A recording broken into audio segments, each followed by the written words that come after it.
Bon, alors, l'enregistrement est en cours, donc on va passer la parole à Jacques Letuyer pour eh bien, introduire cette soirée, cette conférence. Jacques, je vous laisse la parole.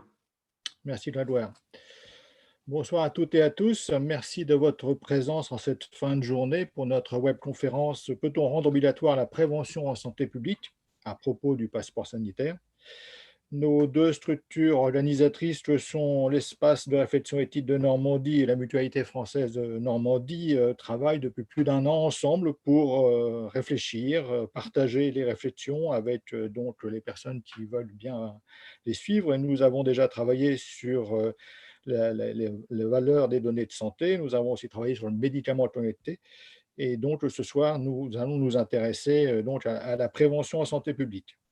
Je veux vous informer que ce webinaire va être enregistré, donc vous pourrez bien sûr en voir le replay sur donc le site de l'ERN et sur le site de la Mutualité française. Un temps sera consacré aux échanges juste après les interventions, donc vous pourrez vous exprimer par écrit, poser des questions, exprimer votre opinion, commenter si vous le souhaitez.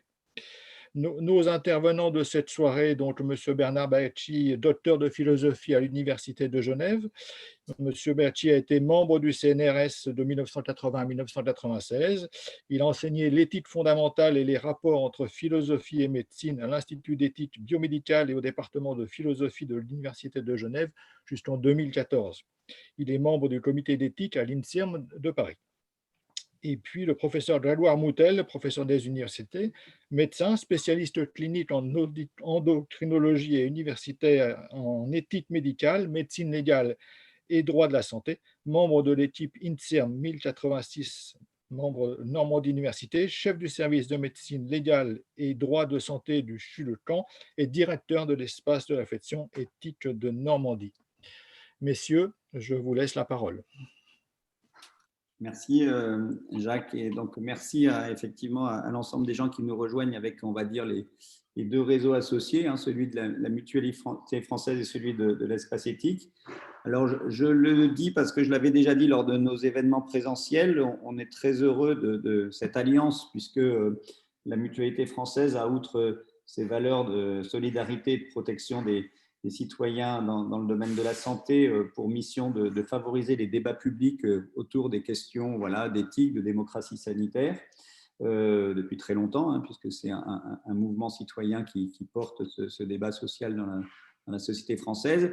Et il se trouve que les espaces éthiques ont la même mission, donc sur un mode un peu plus académique, hein, puisque même si les espaces éthiques s'intéressent aux territoires, aux populations, elles ont aussi pour objectif important de former les professionnels de santé, qui soient en exercice ou qui soient en cours de formation, et puis tous les professionnels du monde médico-social. Alors effectivement, l'idée d'inviter Bernard Bacci aujourd'hui, nous est venue dans l'idée de faire un point d'étape peut-être sur où est-ce qu'on en est, puisque c'est éminemment d'actualité le sujet qu'on a donné à Bernard, puisque bien sûr on est parti de la problématique du pass sanitaire dans un échange de mails. Entre nous, on était parti au début, on avait intitulé passe vaccinal, et puis Bernard, et puis je crois Caroline de Fauville nous ont dit qu'il faudrait peut-être plutôt parler de passe sanitaire, mais c'est très intéressant parce que ça fait déjà partie du débat, cet élément-là, parce qu'au début, on parlait que de passe vaccinal, et on verra peut-être pourquoi on a évolué vers le passe sanitaire. Et puis, l'autre intérêt pour lequel on a invité Bernard, bon, outre tous les titres prestigieux qui sont les siens et tout un parcours professionnel dans le monde de la santé, j'ai pour habitude de dire, moi qui le connais à la fois en tant que professionnel et ami, que souvent il a un regard volontairement décalé sur la façon dont on pense dans la société française. Il a peut-être une approche un peu plus libérale au sens noble du terme. Il a peut-être une approche un petit peu plus respectueuse que nous le sommes en France de la liberté individuelle et du consentement réel des personnes. Voilà, je ne sais pas, c'est mes premiers regards comme ça sur toi, Bernard. Peut-être que tu nous en diras plus. Mais en tout cas, ce qui est sûr, c'est que là, dans les mois qui viennent, il va bien falloir que chaque individu dans la société se positionne sur cette question passe sanitaire. Hein. Est-ce que je me l'approprie? Est-ce que je le rejette? Comment je le gère dans ma sphère familiale? Comment je le gère dans ma sphère amicale? Comment je le gère dans ma sphère professionnelle? Et puis, je n'en dirai pas plus parce que autrement, je vais tout dévoiler de ce que Bernard Bacci va dire, mais il y a un vrai contrôle aussi social derrière ça. Et donc, qui va exercer le contrôle? Est-ce que le boulanger va devoir exercer le contrôle? Est-ce que le buraliste va devoir exercer le contrôle? Est-ce que le responsable d'un restaurant va devoir exercer le contrôle?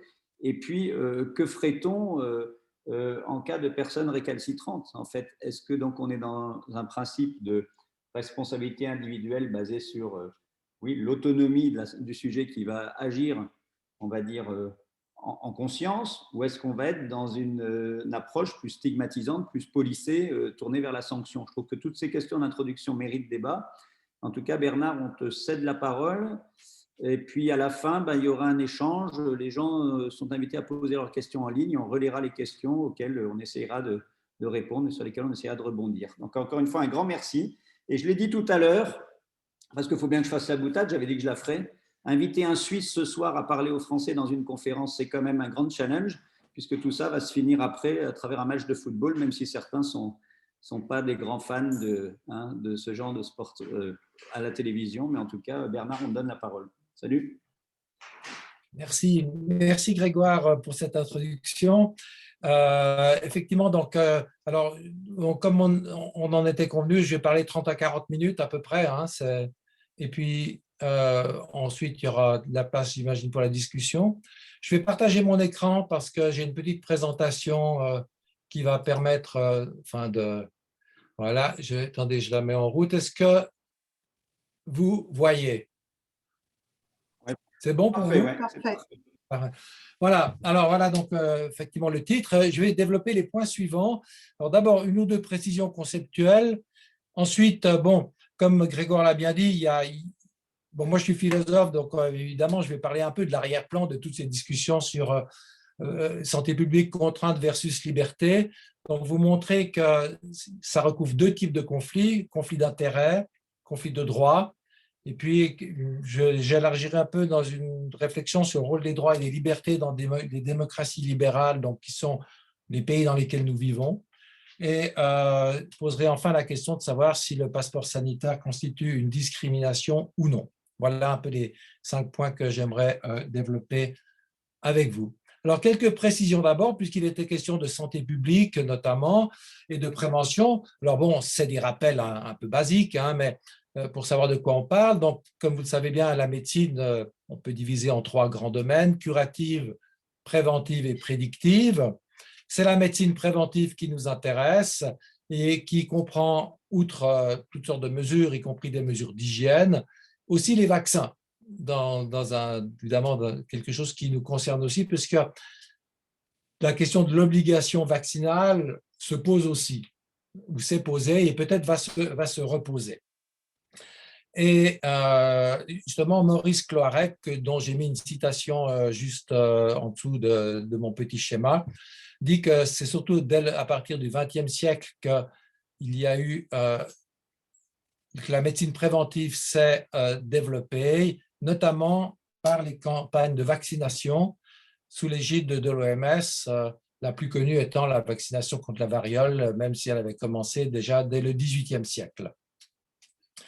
La santé publique, qu'est-ce que c'est? Eh bien, voilà une définition que j'ai prise sur un site de santé publique. Santé publique désigne un ensemble disparate d'activités, de professions et d'institutions.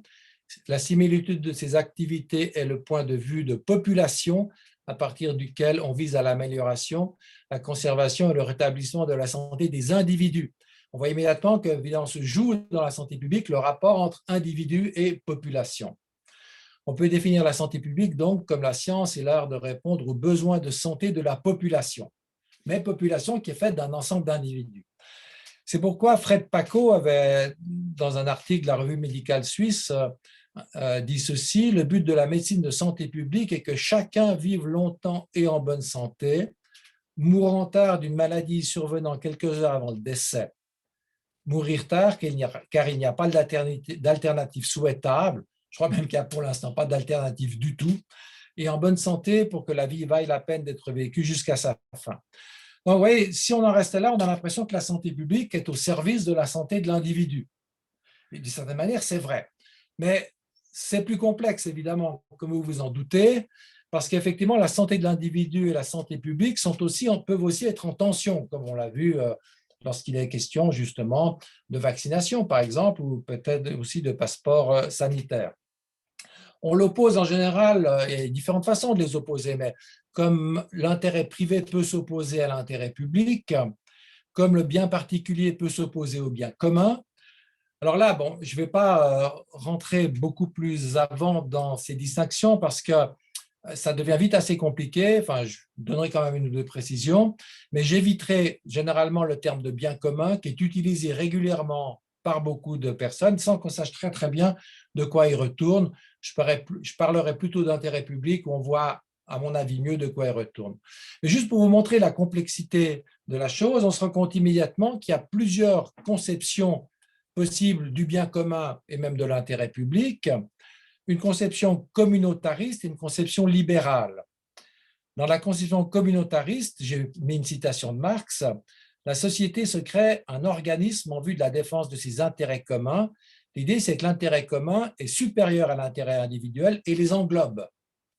Donc, l'individu est entièrement soumis à l'intérêt commun. Alors, dans la conception libérale, là, c'est un texte de Rousseau qui n'est pas toujours un libéral franc et décidé, hein.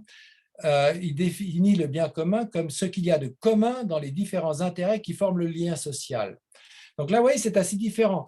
L'intérêt commun est beaucoup plus restreint.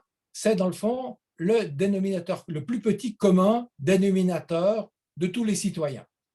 Donc, ce qui va intéresser tous les citoyens et qui n'est pas du tout, qui n'englobe pas le bien des citoyens, mais qui en est une petite partie. Vous voyez immédiatement que selon la manière dont on définit le bien commun, dont on le conçoit, il va y avoir des conséquences assez différentes dans les rapports qu'on va instituer entre, par exemple, santé privée et santé publique. Donc, notamment, mais dans toutes les conceptions, il est assez facile de construire un conflit d'intérêts entre donc santé de l'individu et santé publique, et ceci de la manière suivante, dans le petit raisonnement suivant. Il existe un intérêt public à ce que chacun soit en bonne santé. C'est l'idée que la santé constitue un intérêt public, ce sur quoi on est tous d'accord.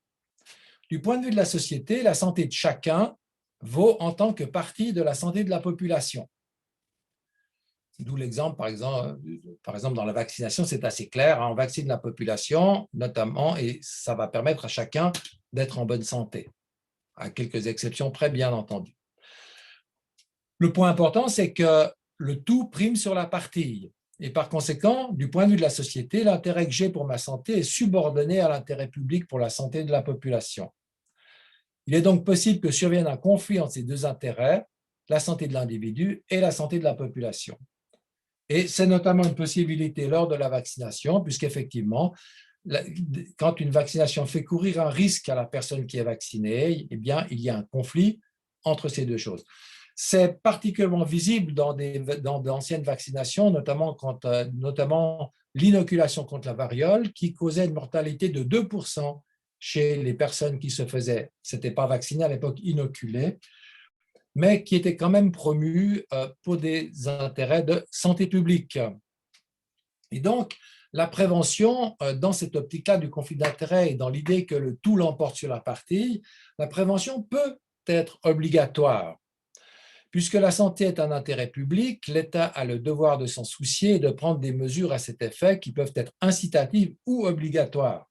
Ça ne dit pas si c'est incitatif ou obligatoire, mais il peut y avoir les deux. Donc, pendant la crise de la COVID, on a eu des mesures. Le confinement, qui était une obligation catégorique, tout le monde y était soumis, et les tests et la vaccination. Alors, les tests, c'est une obligation conditionnelle, si on voulait voyager, par exemple, et la vaccination, une incitation. Ces mesures de santé publique, donc, pour être justifiées, doivent présenter une balance risque-bénéfice favorable, elles doivent être efficaces et elles doivent être proportionnées. Et comme vous vous en rendez bien compte, il y a des possibilités de débat. Alors, fake news ou pas fake news, ça va dépendre, car on raconte plein de choses invraisemblables sur les risques, on a raconté plein de choses invraisemblables sur les risques de la vaccination anti-Covid, mais des choses qui l'étaient moins. Il y a des effets secondaires, c'est clair. La question de la proportionnalité est aussi généralement au cœur des débats. Mais je pense que selon ces critères, on pourrait construire un argument pour rendre la vaccination, par exemple, obligatoire. Ça restera à discuter, je ne vais pas le faire ici, mais c'est juste pour vous montrer comment on peut raisonner dans ces cas-là.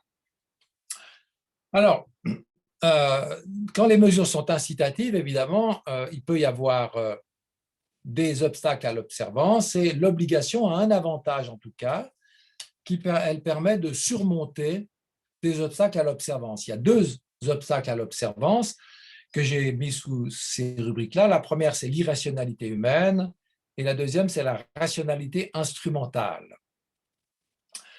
L'irrationalité humaine, ce qu'on appelle les irrationalités pratiques, elles sont bien connues dans le domaine de la santé comme ailleurs.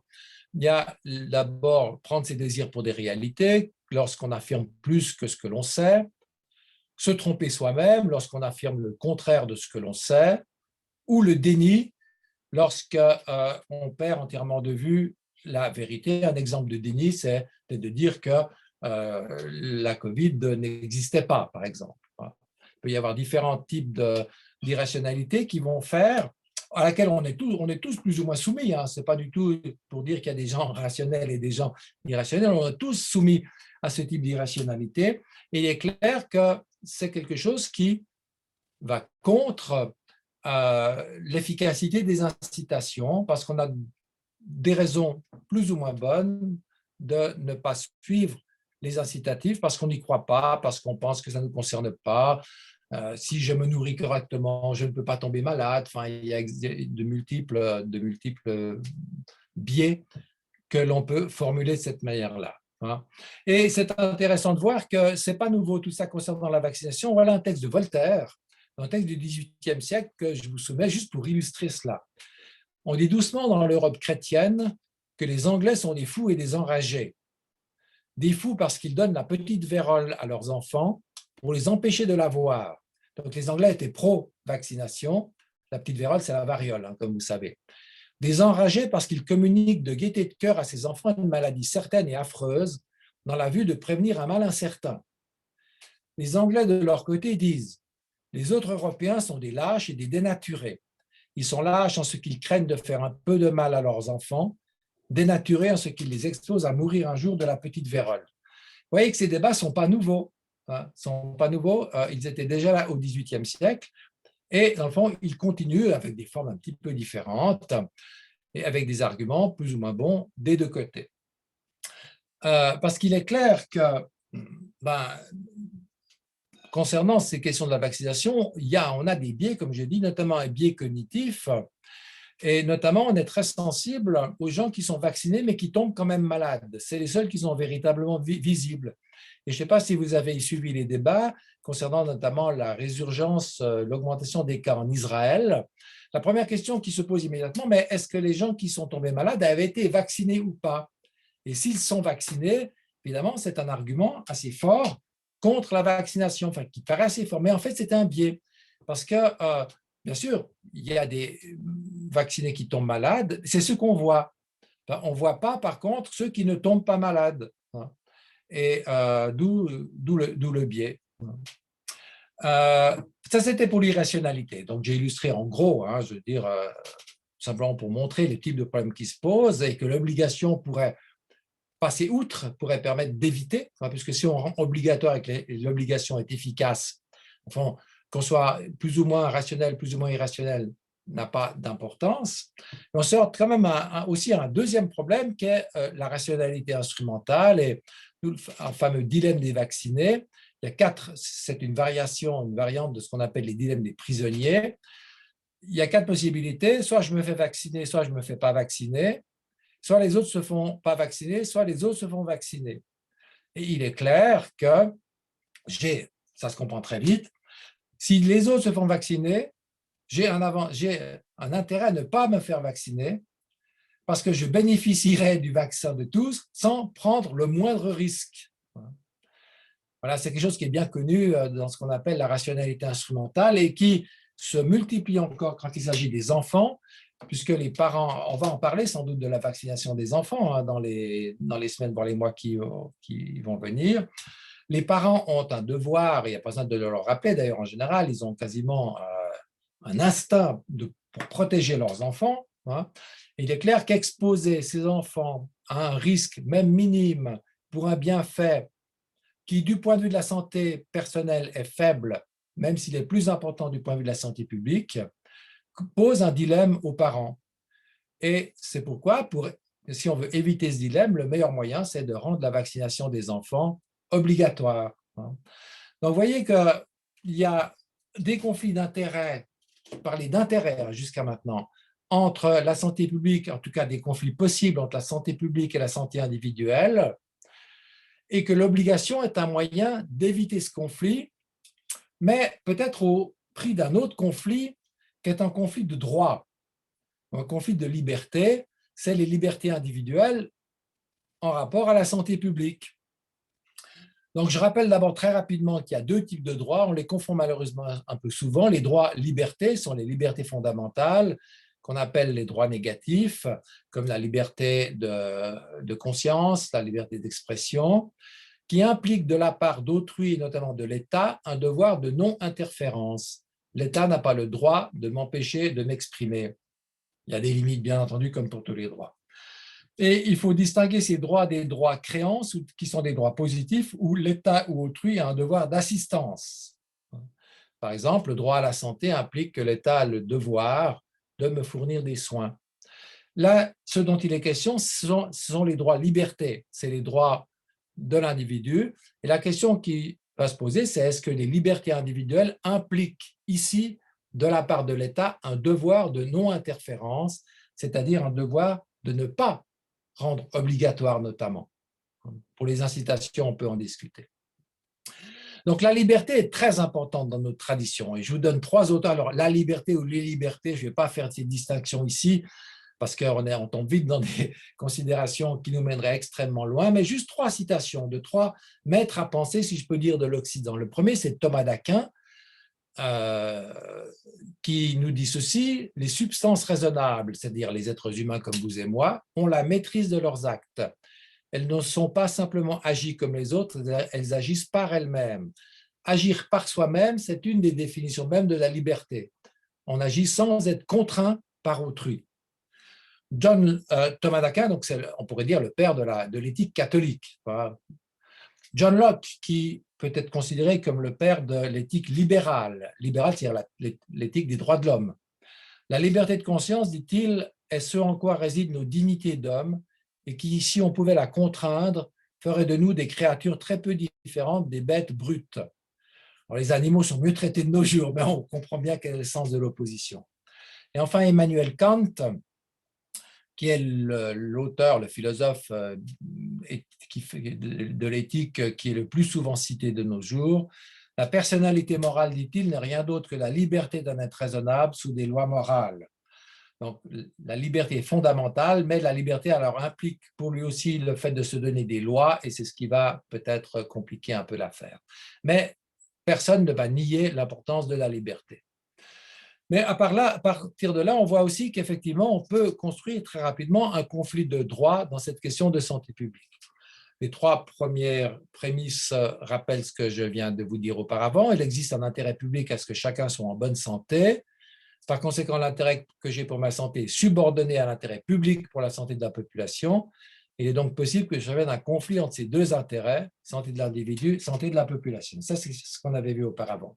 Mais, et c'est là que ça se rajoute, il existe aussi un intérêt public à ce que chacun jouisse de ses droits fondamentaux. L'État a le devoir de protéger mes droits et mes libertés. Chacun a droit à la santé et au respect de ses libertés individuelles. Il peut donc exister un conflit entre deux intérêts publics, la santé publique et la liberté de l'individu. Et je pense que c'est important pour moi, en tout cas, de formuler ainsi le conflit, parce que ça montre que j'ai un conflit entre deux choses très importantes pour notre état de droit. Il ne s'agit pas d'une simple opposition entre altruisme et égoïsme, comme on le formule parfois, et qui, à mon avis, ne nous mène pas très loin.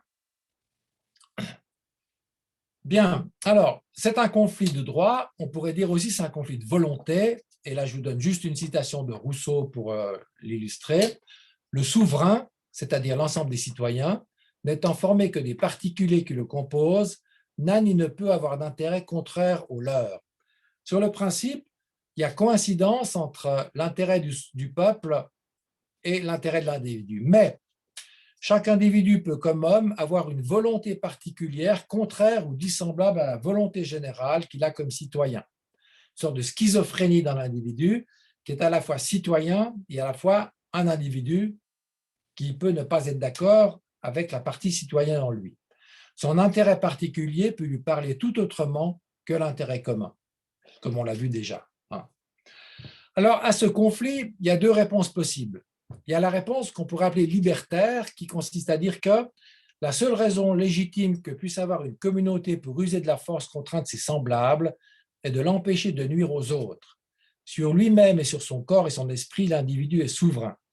C'est John Stuart Mill, un penseur libéral anglais, qui l'affirme très fortement, l'État ne peut intervenir et imposer quelque chose que pour empêcher qu'une nuisance ou un tort soit fait à autrui. Alors, on peut se poser la question, est-ce que si je refuse de me vacciner, de porter mon masque, je fais un tort à autrui ou non? Là, il y aurait aussi probablement des désaccords. Ça, c'est la réponse libertaire. Puis il y a la réponse solidaire, qui est exprimée ainsi par John Rawls, dans un style souvent un petit peu compliqué, mais c'est facile à comprendre quand même. Lorsqu'un certain nombre de personnes s'engagent dans une entreprise de coopération mutuellement avantageuse en suivant certaines règles et qu'elles restreignent ainsi volontairement leur liberté, ceux qui se sont soumis à ces restrictions ont droit à une obéissance semblable de la part de ceux qui en ont tiré un avantage. La réponse solidaire vous dit que si vous acceptez de limiter votre liberté pour l'intérêt commun, vous avez le droit d'exiger que les autres limitent leur liberté de la même manière. Même si il n'est pas forcément question de nuisance. La réponse solidaire donc insiste sur l'intérêt commun.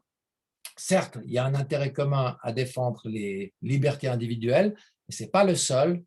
Et si je limite mes libertés, j'ai le droit d'exiger que les autres limitent aussi les leurs. Alors, quelques auteurs qui ont insisté sur la réponse solidaire d'abord, par exemple, l'utilitarisme, cette philosophie morale inaugurée par Jeremy Bentham, qui disait ceci: pour autant que le principe directeur est le maximum d'utilité, par utilité, il entend de bonheur pour tous, l'affection qui lui correspond, celle d'où il reçoit son appui et par la culture et l'exercice de laquelle il se renforce, c'est la philanthropie. On dirait la bienfaisance un peu de nos jours. Quand le principe directeur est l'amour de la liberté, et donc il oppose à l'utilité, l'affection correspondante n'est que l'intérêt personnel. L'amour de la liberté n'est qu'intolérance à l'égard du contrôle. On voit très bien de quel côté il se trouve. Mais pourtant, il continue, l'amour de la liberté n'est pas un principe premier ou indépendant. Il n'est pas susceptible de servir à titre de principe directeur. Ce n'est qu'un principe secondaire et comme s'il était un principe négatif, un principe de réaction et non pas d'action originale. Donc pour Bentham et l'utilitarisme, les libertés individuelles sont soumises au bien commun, à l'intérêt public que constituerait ici la santé, disons soumises dans le sens qu'elle passe seulement en second plan. Marx a une position exactement semblable, basée sur d'autres prémices. Voilà ce qu'il disait. La liberté est le droit de faire tout ce qui ne nuit à personne. Les libertés dans lesquelles chacun peut se mouvoir sans nuire à autrui sont définies par la loi, comme la limite entre deux champs est définie par un pali. Il s'agit de la liberté de l'homme considérée comme une monade isolée et repliée sur elle-même. Le droit de l'homme ne base point la liberté sur l'union de l'homme avec l'homme, mais plutôt sur la séparation de l'homme d'avec l'homme. C'est le droit de cette séparation, le droit de l'individu limité à lui-même. Lui, il a un fondement presque anthropologique. Dans le fond, il dit les droits individuels, les libertés fondamentales, ce n'est pas quelque chose qui convient pour faire fonctionner une société parce que ça conçoit l'être humain comme séparé des autres êtres humains, comme une monade, comme il le dit, alors que ce qui doit compter, c'est plutôt la communauté. Donc, c'est une réponse solidaire qui va au-delà du libéralisme, c'est clair. Mais même dans un pays comme, parce qu'il y a des auteurs du 19e que je viens de vous citer, et qui vivent en Angleterre, même on a ce type de conflit dans nos sociétés actuelles. Bon, alors je prends un exemple, c'est Guillaume Durand qui le citait, qui n'a rien à voir avec la santé, c'est la fameuse histoire que vous avez connue en France à propos du lancer de nain, où on a appelé à la dignité pour limiter la liberté individuelle. Le nain en question, on l'a interdit de pratiquer ce jeu effectivement idiot du lancer de nain, alors qu'il était consentant et c'était son moyen de gagner sa vie, au nom de la dignité, parce qu'on pensait que ça violait la dignité. Et comme le conclut Guillaume Durand, du fait de cette dignité que je porte en moi, je ne m'appartiens plus. Donc là aussi, il y a une subordination de certaines libertés à des valeurs plus importantes qui sont considérées comme des valeurs publiques, la dignité, qui est elle-même d'ailleurs souvent invoquée comme fondement des libertés.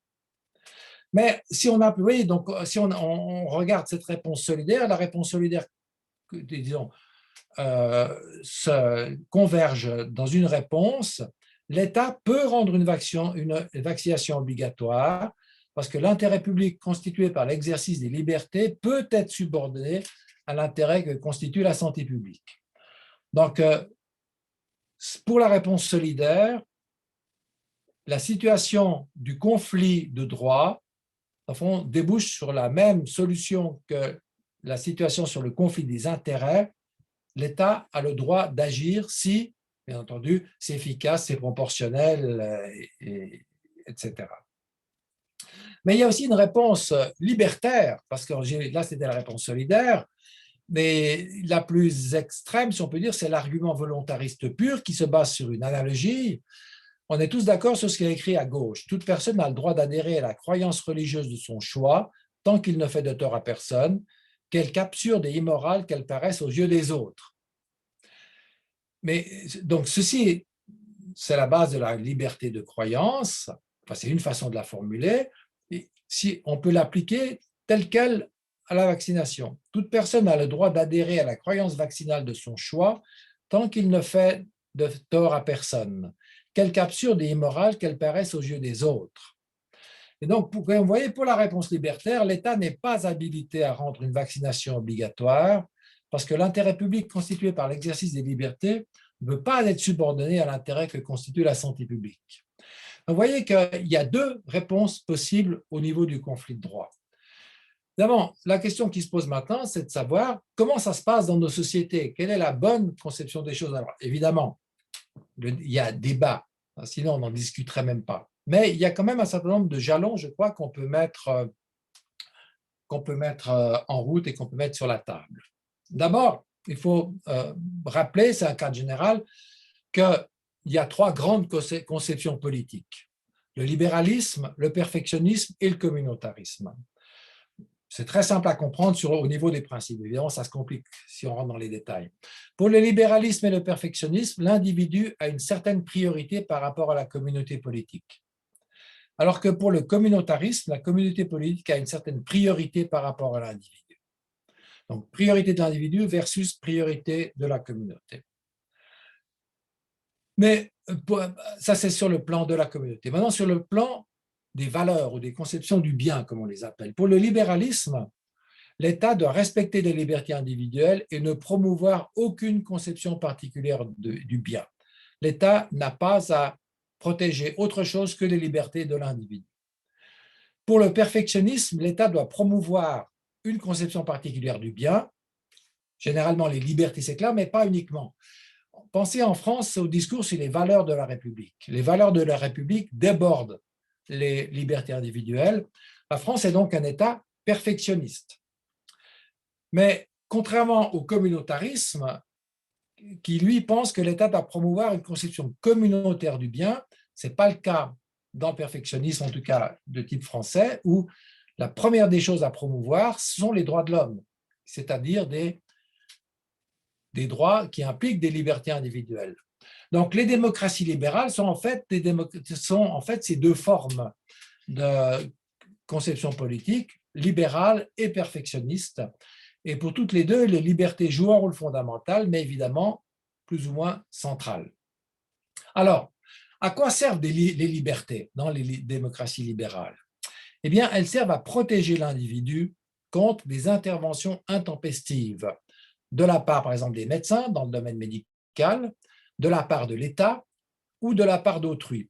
L'individu est autonome, je vais vous en parler tout de suite après, et il est protégé par une ceinture de droits-libertés contre l'action d'autrui, de l'État ou des médecins dans le cas particulier. Le raisonnement qui est derrière, c'est de dire que certes, l'État fournit des biens importants aux citoyens, comme la santé publique, hein, mais il est aussi une menace pour leur liberté. Il faut donc que le pouvoir de l'État soit limité. Alors, l'autonomie joue aussi un rôle important, comme vous le savez, dans notre conception des démocraties libérales. Je vous ai ici donné 3 définitions tirées de l'éthique biomédicale et qui, comme vous le voyez, trace un parallèle immédiat avec le domaine politique. Alors, la définition de Beauchamp et Childress de l'ouvrage, disons, Princeps, on pourrait dire en bioéthique, la personne autonome agit en accord avec un plan librement choisi et éclairé, tout comme un gouvernement véritablement indépendant agit pour contrôler son territoire et sa politique.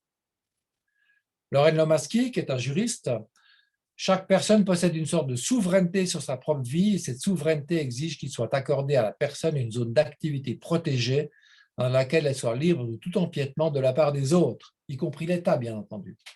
Et enfin, Joel Feinberg, un bioéthicien américain, l'autonomie personnelle comprend l'idée d'avoir un domaine ou un territoire de souveraineté pour le moi et un droit de le protéger, une idée étroitement liée aux idées de caractère privé et de droit à la vie privée.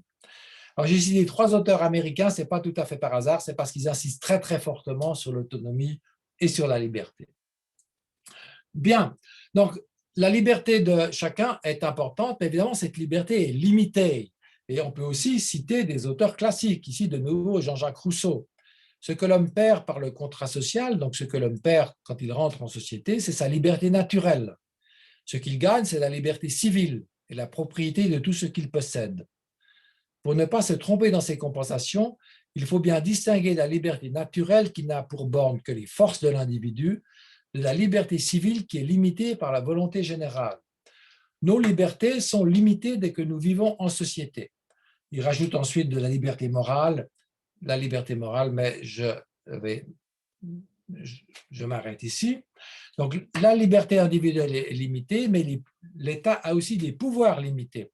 Et là, je peux invoquer aussi de nouveau John Locke, le fondateur du libéralisme politique, qui nous dit ceci: l'État, selon mes idées, est une société d'hommes instituée dans la seule vue de l'établissement, de la conservation et de l'avancement de leurs intérêts civils, c'est-à-dire les intérêts publics. J'appelle intérêt civil la vie, la liberté, la santé du corps, la possession des biens extérieurs, tels que sont l'argent, les terres, les maisons, les meubles et autres choses de cette nature. C'est ceci que doit protéger l'État. Il est du devoir du magistrat civil d'assurer par l'impartiale exécution de lois équitables à tout le peuple en général et à chacun de ses sujets en particulier, la possession légitime de toutes les choses qui regardent cette vie. Mais l'État ne doit pas intervenir plus loin.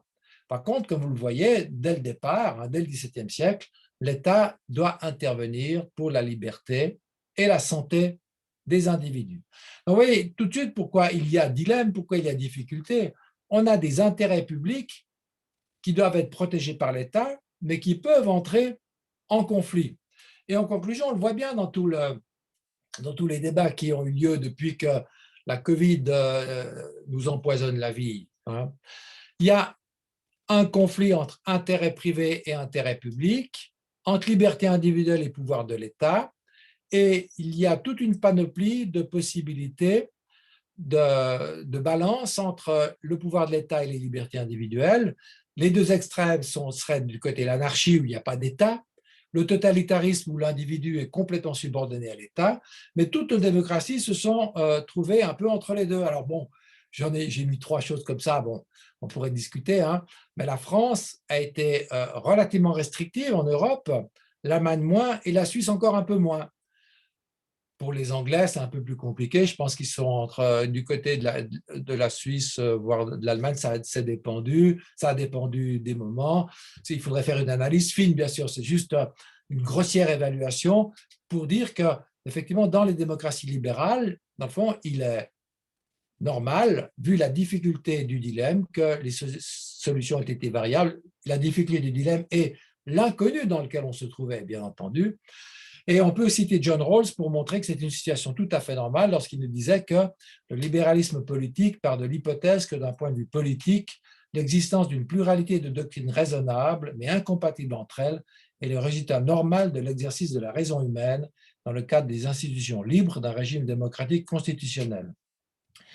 Donc, il est normal dans une démocratie que les citoyens soient en désaccord entre eux, et il est bien sûr normal qu'entre démocraties, il y ait des désaccords. Ce serait anormal qu'il n'y ait pas de désaccord. Il est anormal qu'il n'y ait pas de débat. Donc, le fait qu'on ait tous des solutions différentes et qu'à l'interne, ça bouge pas mal, ça se discute pas mal, c'est la situation normale. Hein. D'ailleurs, il n'y a pas besoin de parler longtemps pour se rendre compte qu'en Chine, par exemple, ce ne serait pas une situation normale et d'ailleurs, ça ne se produit pas. Alors, j'aimerais terminer en quelques minutes, en 5 minutes maximum, la question en appliquant, dans le fond, ce que je viens de vous dire à la question du passeport sanitaire et est-ce que c'est une discrimination, enfin, en appliquant, ce n'est pas direct, mais en décalant un petit peu. En commençant aussi par 2 définitions, je pense, qui sont importantes, parce que quand on parle de discrimination ou d'inégalité, il faut quand même savoir de quoi on parle. Ce sont 2 vocables qui sont constamment agités de nos jours et parfois, je pense qu'on a de bonnes raisons à se demander s'ils sont utilisés de manière pertinente. Alors, une inégalité, définition un peu formelle, 2 individus A et B sont inégaux lorsqu'il existe une propriété P, ça peut être la taille, hein, simplement, que chacun possède à des degrés divers ou que l'un possède mais non l'autre. Ça peut être la taille, ça peut être l'argent, ça peut être la liberté, la santé, etc. L'égalité de traitement est une valeur libérale fondamentale au même titre que la liberté. Donc, on a l'idée que les inégalités peuvent être justifiées ou non, mais l'égalité de traitement ne doit pas être justifiée. C'est-à-dire que chacun, par rapport à cette propriété qu'est la façon dont on est traité, doit être traité de manière égale. Alors, il y a discrimination ou inégalité de traitement injustifiée. Ici, 2 conditions sont remplies. La première, c'est que cette propriété P a un rapport au statut social ou moral de A et de B.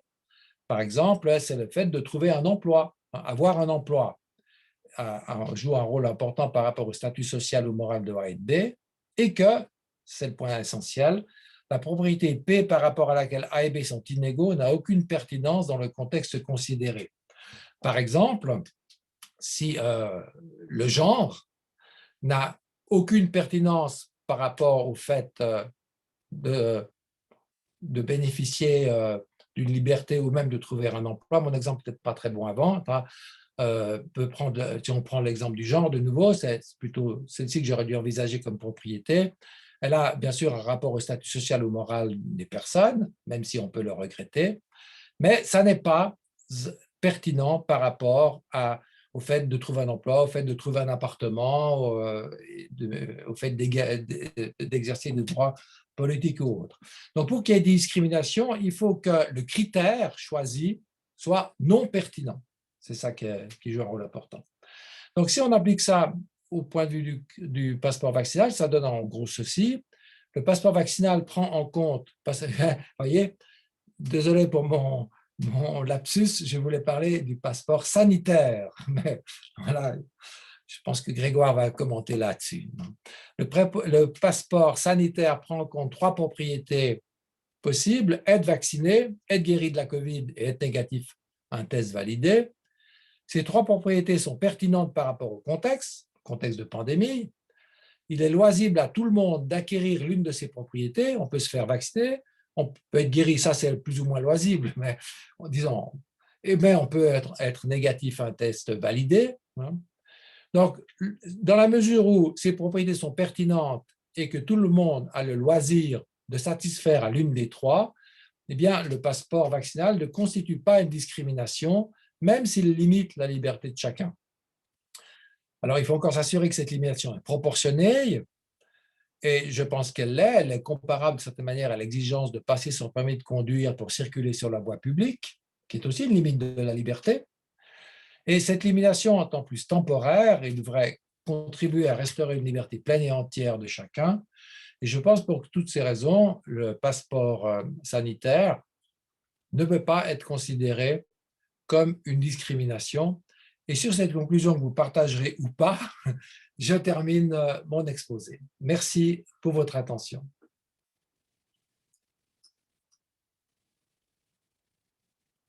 Il faut que je remette mon micro. Merci Bernard.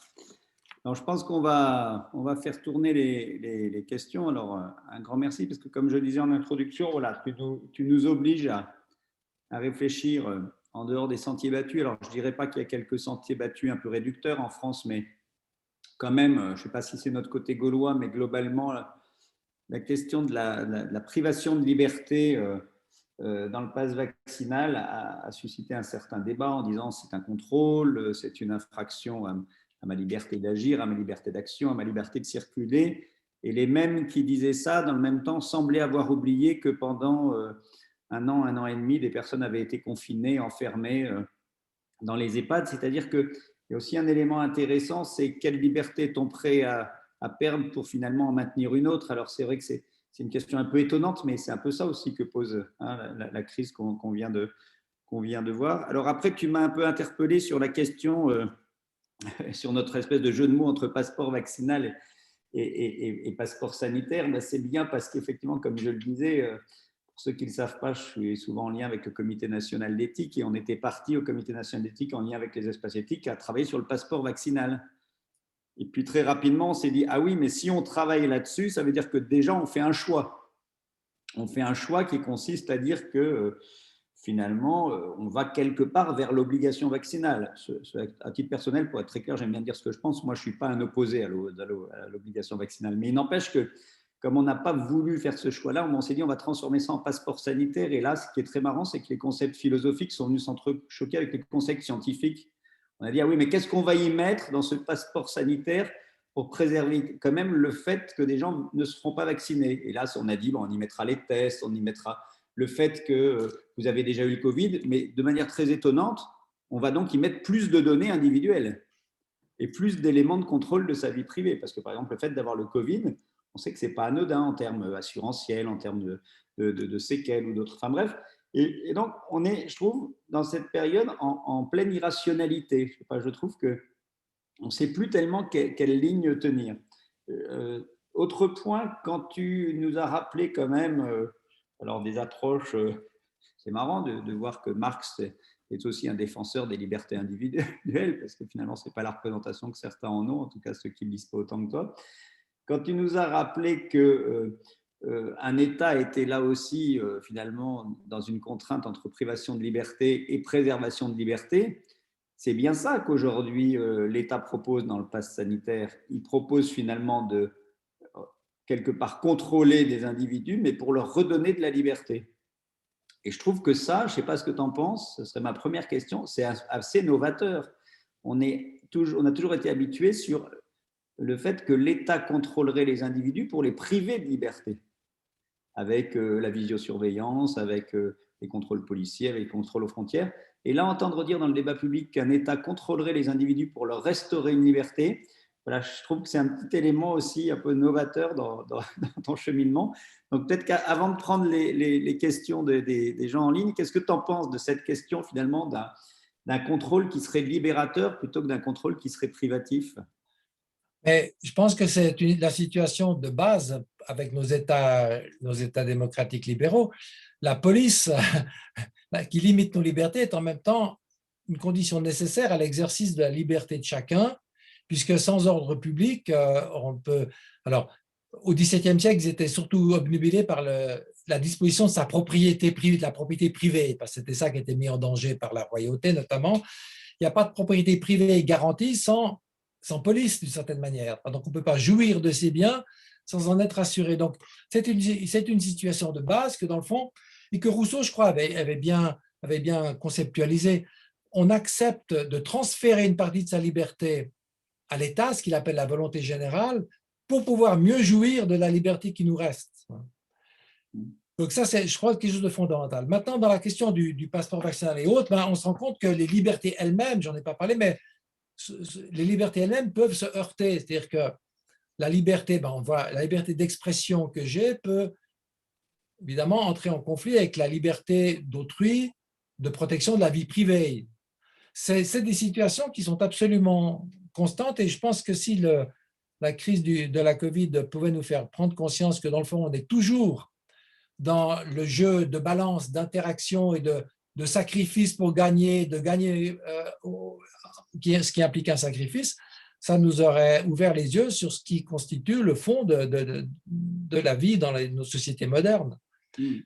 Et dans les sociétés modernes, parce qu'il y a la liberté de l'individu, dans les sociétés anciennes, il y avait simplement une part de liberté en moins.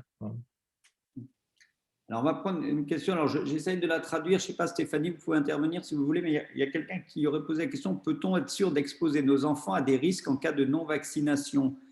Alors, j'imagine que la question veut dire finalement quelle est la balance bénéfice-risque pour des enfants. Alors, je vais faire une réponse un peu médicale, mais on l'a déjà dit, mais on le redit, il faut le dire 1000 fois. Quand on se fait vacciner, ce n'est pas pour soi uniquement, c'est éminemment pour les autres. Et donc, c'est vrai que des enfants qui développent peu la maladie, quand on les fait vacciner, les parents disent « Ah oui, est-ce que le risque n'est pas supérieur au bénéfice ?» Alors, au point de vue individuel, on pourrait dire oui, il y a peut-être un risque légèrement supérieur au bénéfice pour des enfants, mais rappelons que ces enfants sont vecteurs de pathologie quand même pour leurs grands-parents, leurs enseignants, leurs parents, et que donc ne pas vacciner ses enfants, c'est aussi exposer toute cette sphère familiale à un risque aussi. Voilà. Enfin, moi, c'est une réponse purement médicale là, que je donne. Je ne sais pas, Bernard, comment t'envoies cette question de la vaccination. C'est vrai que historiquement, puisque tu as cité la variolisation et les grands aspects historiques, c'est vrai que quand on vaccinait les enfants, historiquement, c'était pour les protéger de vrais fléaux qui les touchaient eux-mêmes, la tuberculose, la rage, des grands fléaux qui ont emporté des milliers d'enfants, la rougeole. C'est vrai que sur le Covid, c'est un petit peu un cas particulier. On va faire appel à une génération vraiment qui est peu touchée par la maladie pour qu'elle protège, on va dire, la génération à l'opposé, par exemple, celle du grand âge. Effectivement, je pense que c'est la question de la balance coût-bénéfice qui est en question, parce que forcément, si on ne vaccine pas ses enfants, on les expose à un risque dans la mesure où le risque est une probabilité de dommage. La probabilité n'est jamais nulle, donc par définition, quoi qu'on fasse, on expose à un risque. Alors, moi, je pense, c'est pour ça que j'avais présenté le dilemme des prisonniers, enfin le dilemme des vaccinés. Il est clair qu'en vaccinant son enfant, on lui fait courir un risque sans doute assez minime, on lui fait courir un risque parce qu'on lui fait une piqûre, tout simplement. Je veux dire, il y a le risque. Mais et du point de vue du parent, qui ne veut pas faire courir de risque à ses enfants, et on comprend bien, eh bien, il est préférable que de ne pas faire vacciner leur enfant en espérant que les autres fassent vacciner le leur. Mais si tout le monde raisonne comme ça, on arrive justement dans une situation qui est la pire pour tous. Donc, c'est pour ça que sur ce plan-là, l'obligation peut être une solution. Mais c'est une solution à laquelle on a renoncé pour toutes sortes de raisons. Et dans ce cas-là, effectivement, je comprends que les parents se posent la question, même si je pense qu'étant donné, je suis personnellement assez persuadé, avec les données qu'on a, mais aussi tout avec le passé de la vaccination, que le risque, il est faible, voire très faible pour les enfants. Moi, je recommanderais, mais voilà, je comprends qu'on puisse penser différemment. Voilà, on va rester un peu dans le même sujet parce que forcément, ça intéresse les gens. Alors là aussi, il faut redonner quelques éléments de vérité. La question est la suivante, c'est le vaccin coronavirus est récent. OK. Il n'y a pas de recul par rapport aux conséquences qui peuvent en découler pour les adultes. Les vaccins contre l'hépatite ont eu des conséquences désastreuses sur certains individus. Ça, c'est la première partie de la remarque. Alors là aussi, on va faire un duo, mais on est toujours dans le même débat. C'est-à-dire quand la personne dit, et encore une fois, je respecte ces interrogations qui sont légitimes, l'hépatite a eu des conséquences désastreuses sur certains individus. La vaccination contre l'hépatite a eu des conséquences potentiellement désastreuses, c'est ça qu'il faudrait dire, sur un tout petit nombre d'individus, puisqu'en France, on sait que c'est 3 ou 4 cas, grand maximum, et que l'imputabilité du vaccin n'est pas claire. C'est-à-dire qu'on n'est pas sûr que ce soit en plus le vaccin qui est donné. En fait, vous savez, c'est ce fameux débat sur la sclérose en plaques. Et l'inverse, parce que là aussi, il faut que les médecins parlent, peut-être dans la société, ils ne parlent pas assez. Vous savez que l'absence de vaccination contre les hépatites crée chaque année plusieurs milliers d'hépatocarcinomes, de cirrhose du foie et de pathologies. Donc, même débat que tout à l'heure, au plan collectif, il est certain que la vaccination contre l'hépatite est bénéfique. C'est une évidence. Au plan individuel, il y a effectivement toujours un risque potentiel. Alors, est-ce que le vaccin contre la Covid-19 est potentiellement dangereux? On peut penser qu'on est dans ce même registre, c'est-à-dire dire qu'il y aura 3 ou 4 cas de décès, on peut affirmer que ça pourra arriver, 3 ou 4 cas de décès. Donc, bien sûr, individuellement, personne ne voudra le prendre. Mais quand même, revenons à un pragmatisme, parce que de temps en temps, il faut l'être. La vaccination contre la grippe est faite chaque année et elle est fortement bénéfique. Les vaccinations contre la tuberculose sont faites chaque année et sont fortement bénéfiques. Et il ne faudrait pas laisser croire au grand public que les essais vaccinaux actuels ont été mal menés scientifiquement. Ils ont été menés peut-être plus rapidement, ça c'est vrai, mais ils ont été menés avec la même rigueur. Donc, ce n'est pas une question de délai qui est important d'un point de vue de la science, c'est une question de nombre de personnes qui ont été incluses dans les essais vaccinaux.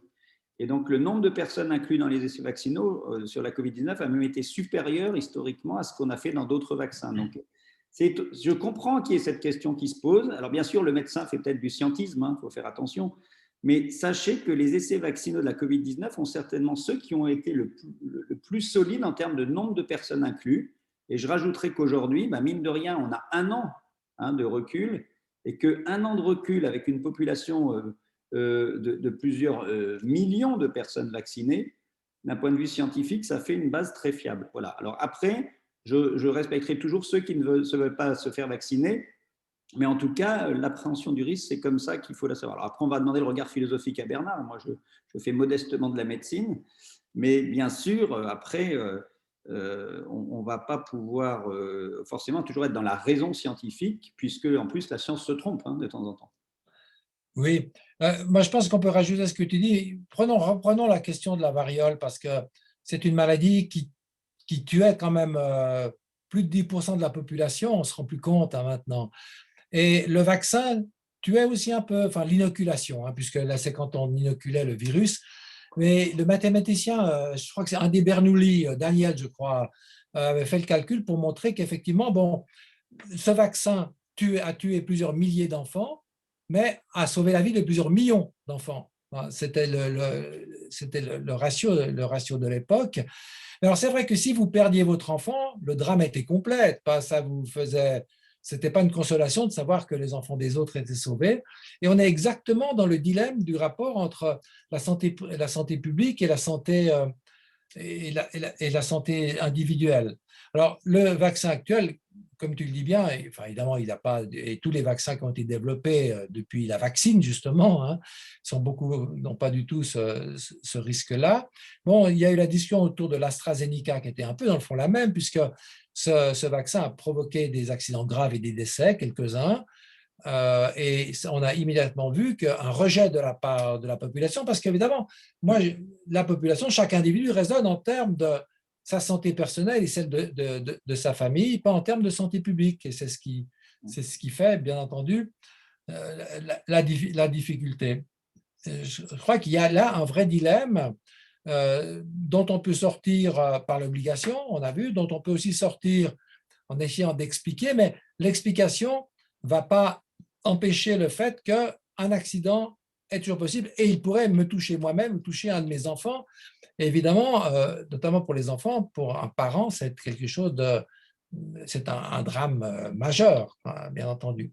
Maintenant, pour la question de la nouveauté, alors bon, mais là, c'est plutôt une donnée scientifique, la question de la nouveauté des virus à ARN particulièrement, c'est une technologie effectivement nouvelle, bien qu'elle ait utilisée pour la lutte contre le cancer depuis plus de 10 ans.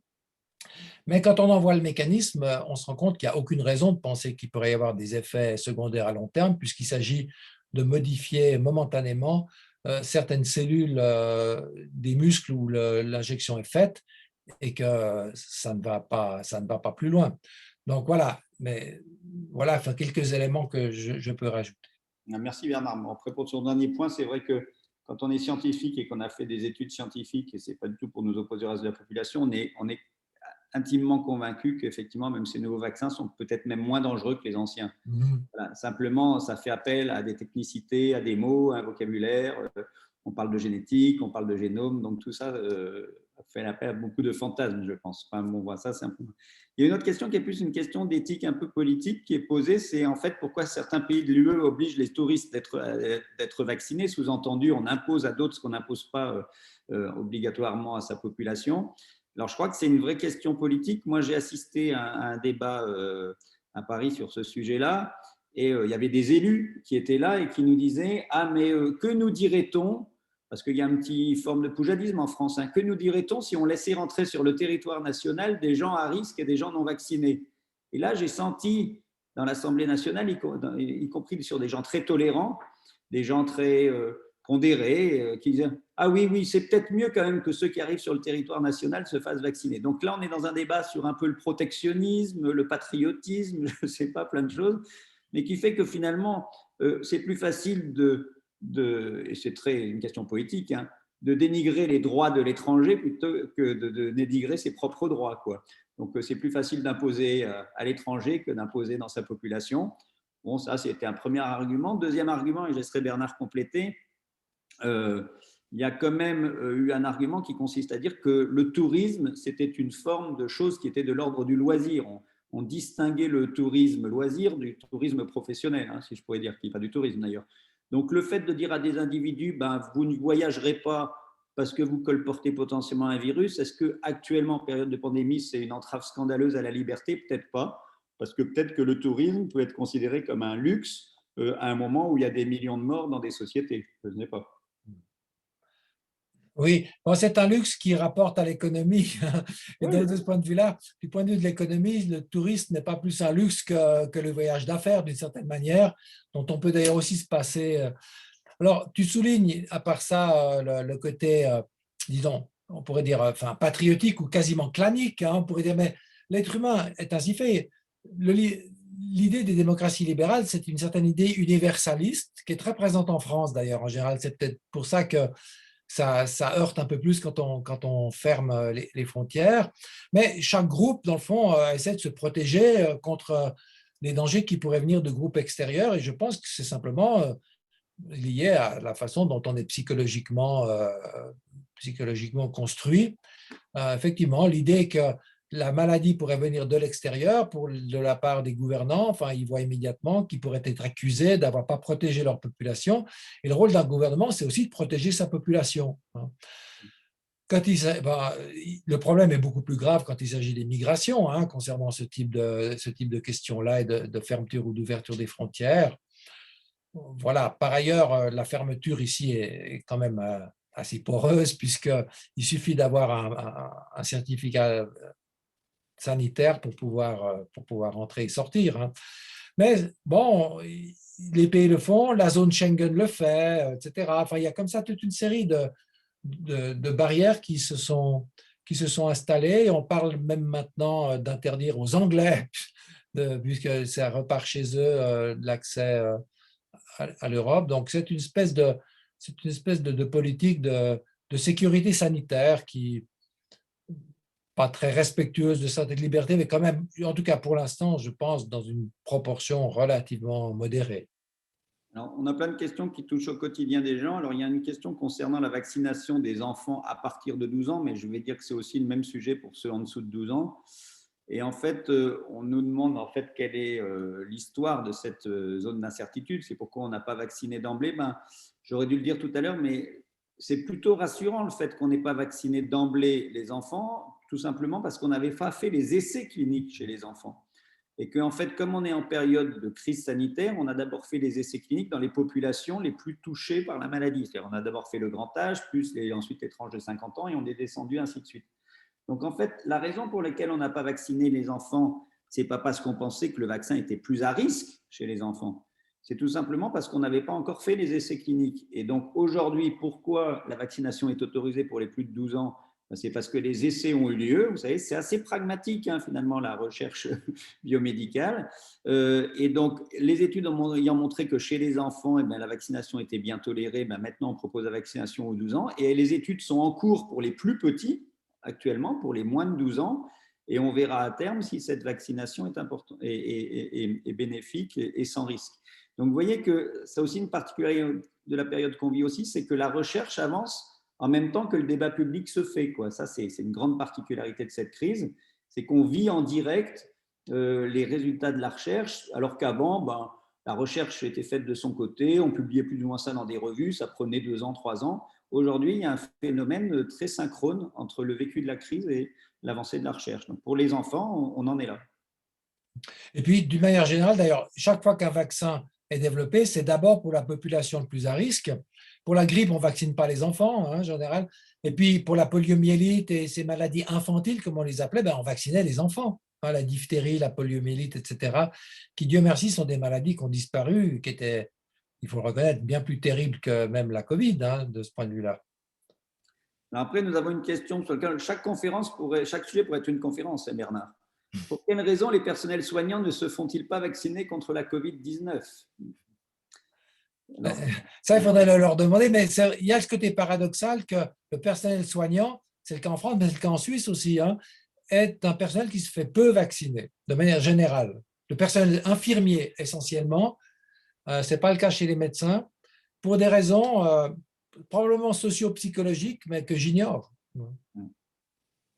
Alors après, moi, j'ai déjà pris position publique, c'est-à-dire autant je suis pour la liberté et puis le consentement réel des gens, autant l'éducation à la santé me plaise, autant chez les personnels de santé qui ne se font pas vacciner, mais je rajoute un codicile, mais qui sont en présence de personnes particulièrement vulnérables, c'est-à-dire des personnes atteintes de cancer, des immunodéprimés ou des personnes âgées. Moi, je pense que là, dans ce registre-là, la question de l'obligation peut se poser. C'est-à-dire parce qu'elle confine quand même à la responsabilité vis-à-vis de la vie de l'autre. Hein. Et je vous rappelle que quand certains disent « je ne me fais pas vacciner parce que désormais les personnes âgées sont vaccinées », ben, ça ne marche pas cette affaire-là en termes vaccinal, parce que si vous vaccinez 100 personnes âgées, on sait qu'il y en aura 80% d'à peu près bien protégées, mais 20% mal protégées alors qu'elles ont été vaccinées. Et que le fait que les personnels se fassent vaccinés viendront combler finalement ce risque de contagiosité pour ces 20% restants. Donc, il me semble que là, dans le débat bioéthique, il est important, on l'a dit tout à l'heure, hein, la perte d'une liberté, c'est aussi contre celle d'un autre, c'est vraiment un poncif et un classique, mais c'est bien de le rappeler, et de se mettre en miroir. Moi, j'aime bien me mettre en miroir, je discute souvent avec les étudiants avec qui on fait des tables rondes avec Guillaume Grandazzi. Des étudiants, dès qu'on leur dit « Ah, mais si vos grands-parents étaient exposés à une aide-soignante qui n'est pas vaccinée et qui décéderait dans un EHPAD à cause de cette aide-soignante », alors là, ils nous disent tous « Ah, mais c'est scandaleux, il aurait fallu qu'elle se fasse vacciner. » Parce qu'il y a une dimension affective. La mort de l'autre, quand elle est anonyme, ne nous touche pas, mais quand c'est la mort d'un proche, on raisonne différemment. Donc voilà, moi, à titre personnel, c'est pour ça que je dis que l'obligation vaccinale chez certains professionnels de santé mérite d'être porté dans le débat public et pourquoi pas imposer dans certaines situations la vaccination en termes de devoir et de responsabilité. Sur ce plan, même John Stuart Mill pourrait être d'accord avec toi, puisque… Alors là, je suis honoré, là. Puisque, comme il le dit, on peut légitimement limiter la liberté de certains dans la mesure si cette limitation empêche de nuire à autrui. Donc, dans ces cas-là, avec les personnes vulnérables, il est clair que l'obligation de vacciner pourrait être justifiée par le fait qu'il ne faut pas nuire à autrui. Après, il y a la question de la proportionnalité. De nouveau, les discussions peuvent repartir. Il y a des désaccords là autour. Tu faisais aussi référence à la psychologie humaine qui fait qu'on est plus touché par le décès d'un proche que le décès de quelqu'un qui est lointain. Ben oui, on est fait comme ça. Il y a des bonnes raisons évolutionnaires sans doute, hein, qu'on est plus sensible au sort des gens de notre groupe que de l'extérieur. Ça se vérifie dans toutes les parties de la vie humaine. Alors, l'éthique a un peu comme pour fonction d'essayer d'élargir le cercle, hein, de ne pas en faire qu'on raisonne de manière trop centrée sur soi-même, mais ça reste une donnée psychologique. Alors, on a des questions qu'on va prendre avec des pincettes parce qu'elles sont intéressantes, mais il faut les prendre par le bon côté des choses. Puisque quelqu'un nous interroge sur en fait une sorte alors, soit de parallélisme, soit de différence entre la croyance religieuse et la croyance vaccinale. Alors, c'est vrai qu'on peut lire ça à plein de lectures. C'est vrai qu'il y a un courant de l'opinion, il faut le dire, l'opinion publique qui est anti-vaccin et qui se réfère aussi à des valeurs de protection divine ou autre en disant la nature ou Dieu me protège et la vaccination ne sert à rien. Bon, ça, j'ai envie de dire, ça renvoie aux convictions individuelles. Il ne nous appartient pas de les juger, si ce n'est de dire qu'elles sont totalement anti-scientifiques et anti-santé publique. Mais je pense que la question est peut-être différemment posée. C'est en quoi croit-on peut-être quand on est en situation comme ça de crise, à quelle forme de rationalité et d'irrationalité se raccroche-t-on, quoi. C'est de la psycho et de la philosophie, ça, Bernard. Ça. Alors moi, j'avais fait ce parallèle juste pour illustrer la thèse, dans le fond, que dans la conception libérale complètement volontariste, qui est un peu celle de Rousseau. On n'a pas besoin de justifier nos décisions. Il suffit qu'on les veuille pour qu'elles soient par là même légitimes. C'est une position relativement extrême, mais on trouve, par exemple, dans la question de la liberté du consommateur, le consommateur peut ne pas vouloir d'un aliment, pas vouloir acheter d'un aliment, quelles que soient les raisons qu'il a pour ça. Il est souverain de ce point de vue-là. Donc, c'était pour souligner qu'il y a une conception dans laquelle, au fond, il n'a pas besoin d'en dire plus que je ne veux pas me faire vacciner pour qu'il soit légitime que je ne me fasse pas vacciner. J'ai pas besoin de donner des raisons. C'est la position, bien sûr, la plus extrême. La plupart du temps, on essaie de donner des raisons. Alors, elles sont bonnes, elles sont moins bonnes, etc. On les construit après coup ou pas. Enfin, les psychologues ont étudié pas mal de choses de cette manière-là. Mais voilà, c'est la seule raison pour laquelle j'ai fait ce parallélisme. Je n'ai pas voulu dire que, dans le fond, on ne peut pas plus raisonner de la vaccination qu'on ne peut raisonner sur les croyances religieuses, sur lesquelles on peut d'ailleurs raisonner en partie. C'était plutôt pour montrer le parallélisme que, dans le fond, de celui qui affirme « je suis seul souverain, je n'ai pas à donner mes raisons et mes libertés sont absolues ». Alors, on va essayer de faire toutes les questions, puis après, je prépare Guillaume, parce que souvent, c'est Guillaume qui fait aussi un esprit de synthèse à la fin. Donc, Guillaume, il faut que tu te prépares.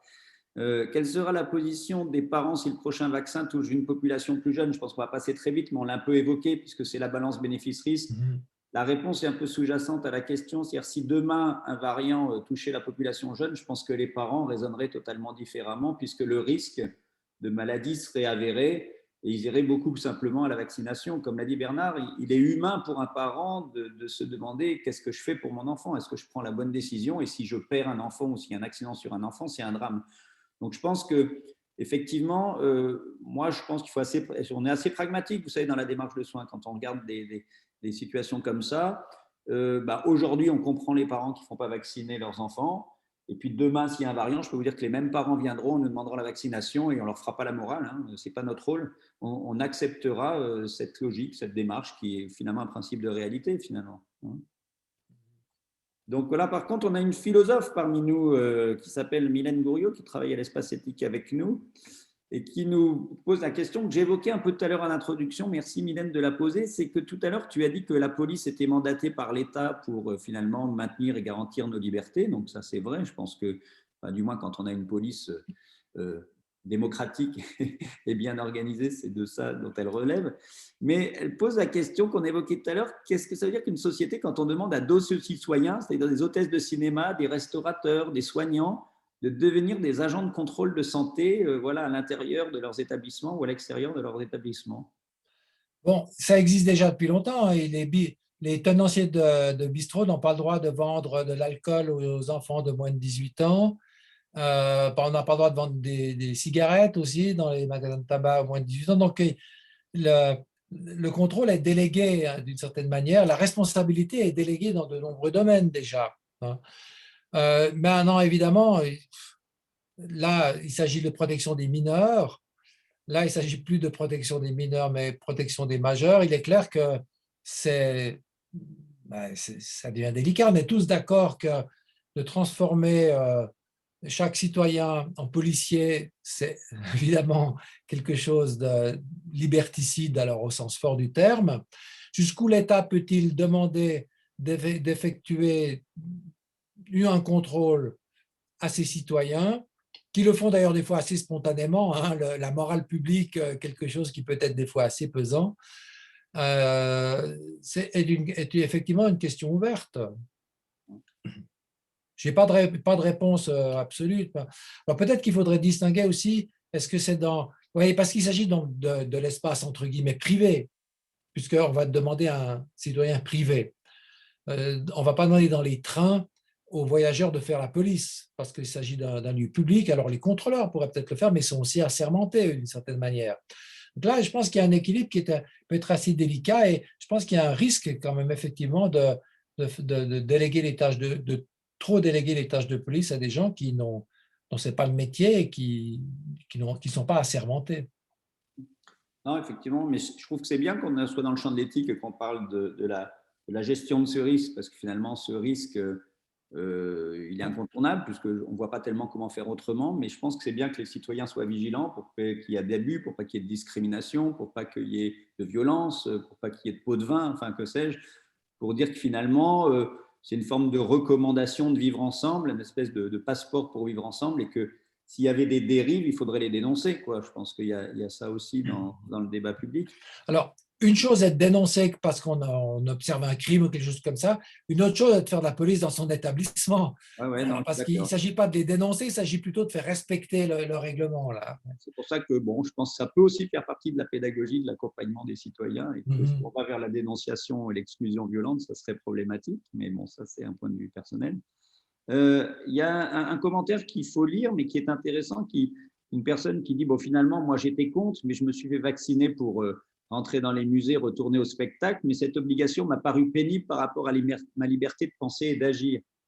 Alors là aussi, on laissera le philosophe compléter, mais ça fait partie, je pense, de la réflexion éthique de dire des choses assez simples. C'est-à-dire que dans notre vie, on a souvent des obligations qui nous paraissent pénibles et contraignantes. C'est-à-dire quand on était en milieu scolaire, il y a des choses qui nous ont déplu. Quand on est dans le monde professionnel, on a des contraintes professionnelles qui s'imposent à nous de par la vie de l'institution. On aimerait s'en passer de temps en temps.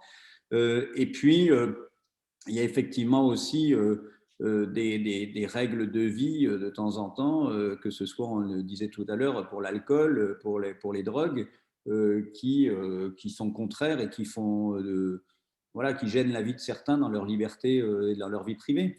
Donc cette tension qu'évoque cette personne, elle est importante à rappeler, mais finalement, elle est inhérente à la vie en collectivité, quoi. Oui, elle a vie tout court parce que c'est exactement ce que Kant appelait un impératif hypothétique, ou ce qu'on peut appeler une obligation conditionnelle. C'est si tu veux aller au musée, alors tu dois blablabla. Hein. De la même manière que tu dois payer un billet d'entrée, etc. Alors, c'est un peu plus contraignant que de payer simplement un billet d'entrée, mais ces obligations conditionnelles tissent notre vie sociale. Hein. Alors après, évidemment, il y a une question de nouveau de proportionnalité. Hein. Est-ce que véritablement on demande trop, les conditions sont trop drastiques. Mais là, la personne en question, elle a simplement fait une pesée d'intérêt pour elle-même. On s'est rendu compte qu'elle avait l'impression que son intérêt pour aller dans les musées, disons, justifiait une certaine limite qu'elle mettait à sa liberté, qui en même temps lui donnait une liberté de plus, puisqu'elle pouvait aller dans les musées. C'est de nouveau les paradoxes qu'on avait vus. Alors, l'analogie vaut ce qu'elle vaut, mais moi, j'ai un étudiant en médecine, donc j'aime bien les citer, parce que de temps en temps, ils ont des phrases assez simples. Il m'a dit, mais monsieur Moutel, le permis ou le pass sanitaire, c'est la même chose que le permis de conduire. Il y a des gens qui voudraient conduire des voitures sans passer le permis. Alors, je lui ai dit, ouais, c'est peut-être pas tout à fait pareil. Puis, il a fini par me convaincre en me disant, si, c'est vraiment pour la sécurité des autres, il faut savoir si on est capable de respecter. Donc, vous voyez, encore un autre domaine dans lequel la société vous contraint.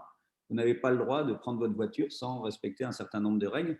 Alors, bien sûr, une société où ce nombre de règles viendrait s'empiler, où il y en aurait trop et où l'ensemble des secteurs de la vie privée serait obéré en termes de liberté, serait une société qui dériverait vers la dictature administrative ou politique, tout simplement.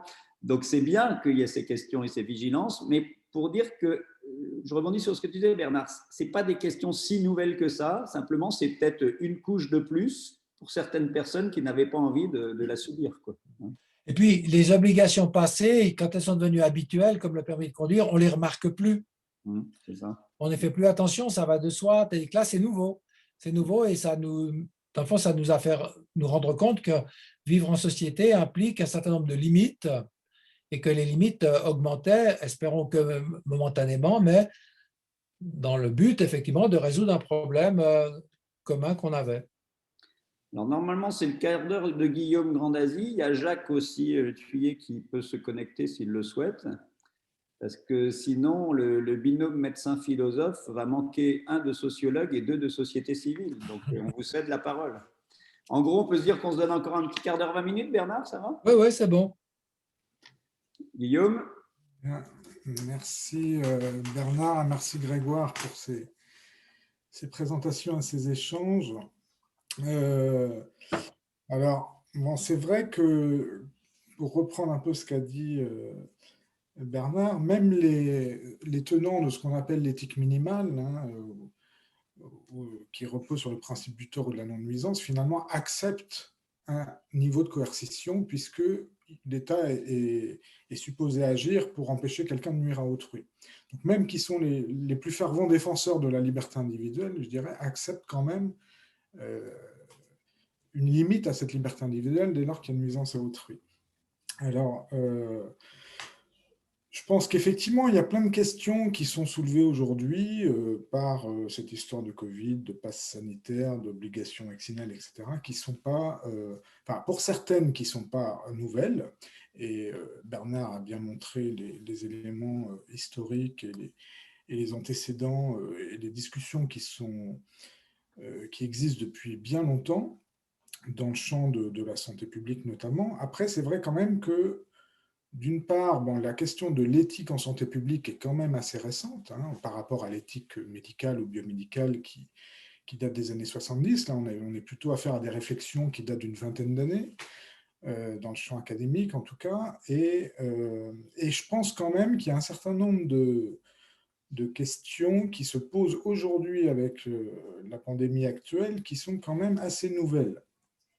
Notamment, ne serait-ce que cette histoire de passe sanitaire qui ne s'est jamais posée jusqu'à présent.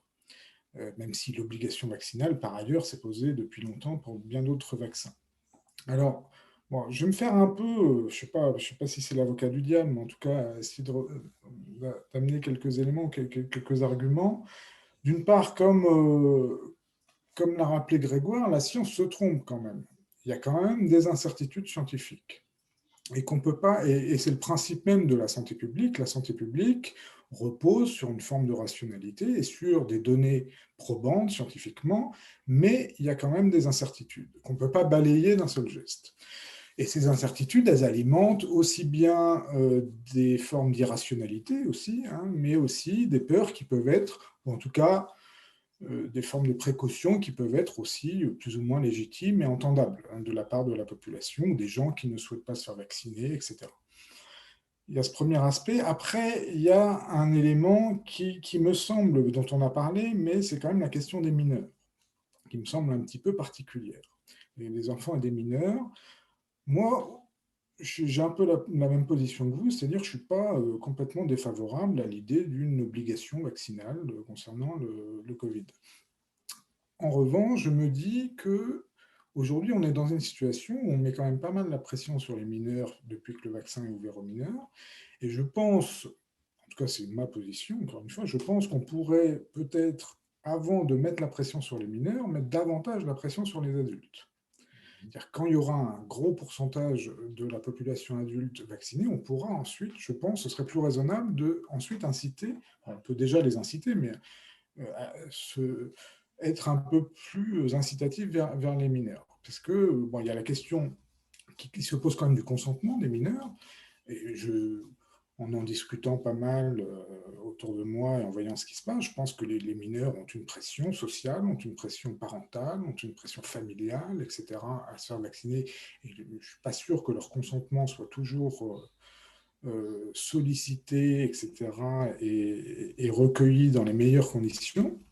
D'autre part, on se retrouve avec des paradoxes à l'inverse, c'est-à-dire qu'il y a aussi des mineurs qui souhaiteraient se faire vacciner et qui n'ont pas l'autorisation de leurs parents pour le faire, et que cette autorisation est obligatoire.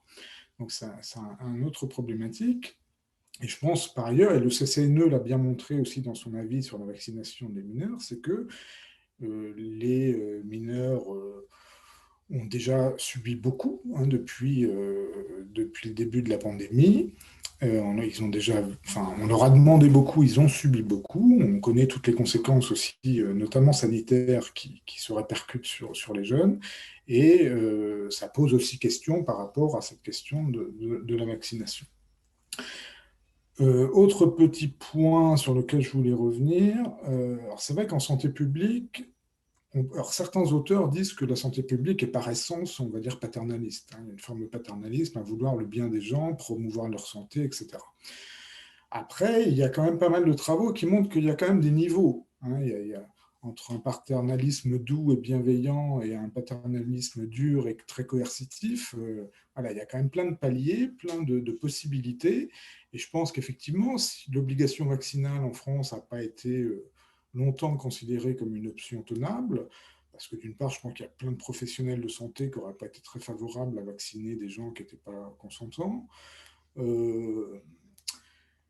Et donc, on est plutôt passé à l'idée d'un pass sanitaire qui ouvre, on va dire, d'autres options. Hein, c'est-à-dire le fait d'avoir un test ou le fait, effectivement, aussi d'avoir déjà été atteint par la maladie. Donc, mais je pense que c'est quand même intéressant toujours de voir est-ce qu'il y a d'autres options possibles, hein, finalement, que l'obligation, et pas être d'emblée dans le caractère obligatoire d'une mesure de santé publique. Après, comme disait Bernard, effectivement, c'est nouveau, on a des libertés, enfin, on a des choses qui restreignent un peu nos libertés, c'est comme la ceinture de sécurité en voiture, le casque à vélo, ou des choses comme ça, et que, ben, finalement, ou l'interdiction de fumer en présence des enfants dans les voitures, bon, au début, on trouve ça pénible, et puis au bout d'un moment, on s'habitue, et on trouve ça normal. Après, si on pousse un peu la logique aussi, on peut se dire qu'on peut finir par trouver normal de vivre dans un camp de concentration parce qu'on n'a plus aucune liberté et qu'on s'y est habitué. Donc je dirais, enfin, la rhétorique ou l'argument de l'habitude, je ne suis pas certain qu'il soit toujours tenable parce qu'effectivement, on peut aller assez loin dans la restriction des libertés. Donc je pense que c'est important d'être toujours attentif, en tout cas, aux options qui permettraient de moins restreindre la liberté qu'une option peut-être assez simple et facile, parce qu'efficace aussi, parce que l'obligation vaccinale, c'est plus efficace que de partir de la volonté des gens ou de leur consentement, mais l'efficacité peut se faire parfois au prix d'une restriction assez drastique de les libertés. Et voilà, je pense que quand on réfléchit dans le champ de l'éthique en santé publique, on peut essayer de privilégier au maximum la proposition qui va être la moins restrictive ou la moins paternaliste, on pourrait dire. Et puis enfin, je terminerai juste là-dessus, ça renvoie aussi à l'idée que, d'une part, il faut, je pense, et peut-être qu'on n'a pas fait assez, en tout cas en France, il me semble, c'est faire participer aussi les personnes concernées ou en tout cas recueillir leur avis sur les décisions qu'on prend. Hein, en France, on sait bien que ça repose sur l'expertise, ça repose sur les ministères, les agences, les institutions, mais on fait quand même assez peu participer les citoyens, et notamment ceux qui sont concernés par ces restrictions de liberté, aux décisions qui sont envisagées ou susceptibles d'être prises. Et puis, moi, il y a quand même un élément, et je terminerai là-dessus vraiment, c'est que, et ça rejoint ce que disait Mylène Gouriot tout à l'heure sur la question du contrôle privé, je pense que ce qu'on est en train de vivre, ça produit des choses socialement qui me semblent assez problématiques d'un point de vue sociologique, c'est-à-dire dans les rapports sociaux, déjà ça change les rapports sociaux, la question de la défiance envers l'autre, est-ce que j'ai affaire à quelqu'un qui est vacciné, qui n'est pas vacciné, qui a eu le Covid, qui n'a pas eu le Covid, est-ce qu'il a fait son test, est-ce qu'il n'a pas fait son test. Moi j'ai beaucoup travaillé pendant longtemps sur les conséquences de Tchernobyl, et c'était un peu ce problème-là, c'est-à-dire que les personnes, elles m'invitent à manger dans une zone contaminée, est-ce que ce qu'elles me sert à manger, ça a été contrôlé, est-ce qu'il y a de la radioactivité dans les aliments, est-ce que c'est des produits de son jardin qui n'ont pas été contrôlés, etc. Et donc ça pose la question de la confiance interpersonnelle, et puis de la confiance envers les institutions aussi, évidemment, parallèlement. Et il y a le fait qu'effectivement, on va demander à des gens, de contrôler ces passes sanitaires d'une part, et puis il y a peut-être aussi un autre risque, c'est que ces entreprises privées, est-ce qu'elles vont faire que respecter les consignes gouvernementales et contrôler ce qu'on leur demande de contrôler, ou est-ce qu'elles ne vont pas outrepasser finalement leurs prérogatives et dire, bah, moi, dans mon établissement, j'ai un établissement privé, dans mon établissement privé, je souhaite et j'exige que tout le monde soit vacciné, par exemple. Je ne laisse pas entrer les gens qui ne sont pas vaccinés, même s'ils ont un test négatif, ou même si, etc. Et là, je pense qu'il y a un risque aussi peut-être de désengagement, disons, du public, et que les espaces privés, aussi bien dans les familles que dans les entreprises privées, et des prérogatives qui dépassent ce qui me semblerait raisonnable, et qu'elles appliquent des règles qui seraient un peu spéciales. Voilà ce que je voulais un peu... Alors Bernard, tu as vu, hein, parce que là, ça relance le débat. Hein. Mais les sociologues sont un peu philosophes, donc c'est normal qu'ils puissent débattre. Si Guillaume, une question. Moi, je pense, disons, un ou deux commentaires, parce que c'était aussi beaucoup des commentaires. Hein.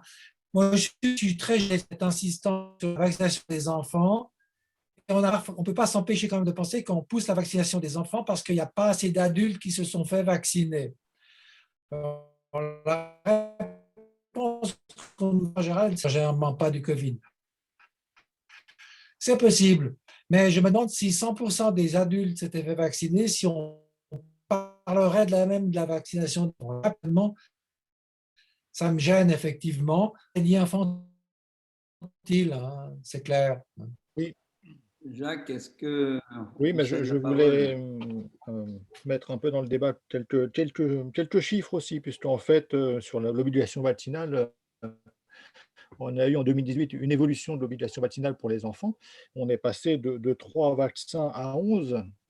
Et effectivement, on avait eu à cette époque quelques mécontentements et depuis, cette obligation vaccinale, elle est globalement respectée et elle est aussi une des conditions pour la scolarisation des enfants. Donc, là aussi, l'intérêt du groupe a été déterminant et est passé avant l'intérêt individuel.